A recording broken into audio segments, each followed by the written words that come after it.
Welcome to the Garloff family picnic on 9/11 2016 at the Myerstown, the Tulpehocken UCC Church of Christ. We remember 9/11. Not knowing that the family picnic was on September 11th, my sister went ahead and scheduled the baby shower for that same day. She already put a deposit on the hall, so she couldn't cancel the baby shower. So this year's attendance level was down. All the women went to the baby shower, and you'll see that we didn't really have a whole lot of content to put in this video, but we did put something together that was pretty neat, I thought, and hopefully we can put this together in future videos as well as use clips of the conversations that we had. Most of the conversations that we had between each other were kind of family oriented and not something that we wanted to put on YouTube, but enjoy what we got. As far as family reunions are concerned, stay tuned till next year. Aunt Toot, thank you so much for getting us all together again for the third year in a row. Andrea, I think this was actually your idea, and everybody that shows up to these family reunions, I don't know about you guys, but I sure do enjoy them. It's always good to see family. There's nothing better than family.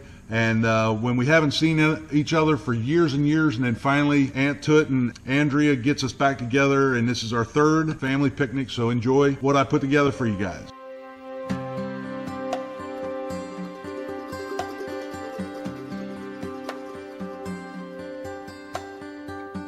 Where were you when the world stopped turning on that September day? I was in science class. Yeah, in the 7th grade. and then they turned off the TVs too. They made it turn off the TVs. They didn't let us watch it. So then I skipped out of history class to go watch it because I was just like, something seriously going on. So, but yeah, watching all the action going on and stuff like that, I didn't know what to expect. And I remember it was 3 nights after 9/11. We had a bad thunderstorm, and like I woke up thinking bombs were exploding in fear. But really? then I realized what was going on. It was just a thunderstorm. It was just a thunderstorm. But yeah, we were in school. We were in school together. And now the kids in school will be reading in the history books. They just put it in the history books. This was the first year. Yeah. Now it's now in the textbooks.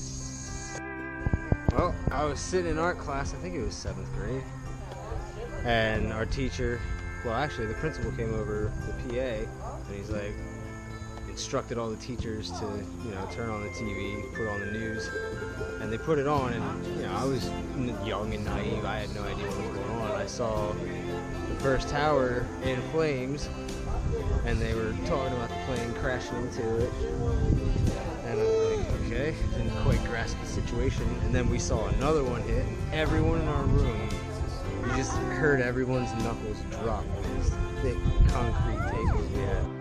I was at work, and we had a little TV, one of those little pocket ones, and we had like 6 people huddling around watching that thing. Kim calls me and says, what am I gonna do?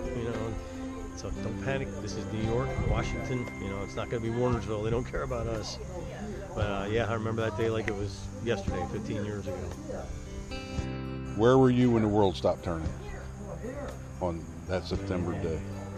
September 11th, 2001. Go ahead. I was getting ready for work. I had the TV on, and at first I thought it was a movie, and then I thought, it's not happening in this country, but then it suddenly hit me. Yeah, it's happening. I went to work with something, then I knew. At first I thought I was imagining, and then I knew it was real. Where was I September 11, 2001? When the first airplane hit the building, I was in bed yet. And I got out of bed, and my wife said an airplane just flew into the World Trade Center. And I said, get the hell out. We're watching, then the second one flew in. I knew we had a problem. And then Toby Keith wrote a song about it, and then we went over there and kicked their ass. That's where I was that September day, pal. I was working 4 to 12, and I just woke up and turned the Today Show on, and I said to Den, oh my God, you gotta come and look at this. I called my best friend who was called up for duty. She works up at Middletown for the 193rd Special Ops, and she got called up, and her job was to send people over to Iraq. But I had just woke up that morning and turned the TV on to see the planes crash. in the night into the Twin Towers, and we're watching this, and it's like, then it happened at Pentagon, and then at Shanksville, and last October we went out to Shanksville. It is very, very moving. It just got to me. I just started crying because of my coworkers being sent over to Iraq and stuff. So that's what I remember. I was in high school in history class, and they turned the TVs on and they told us, everybody go home, be with your families. It's a bad day. And we went to the firehouse. All the junior firefighters went up to the firehouse, and we just sat there all day and hung out with the guys.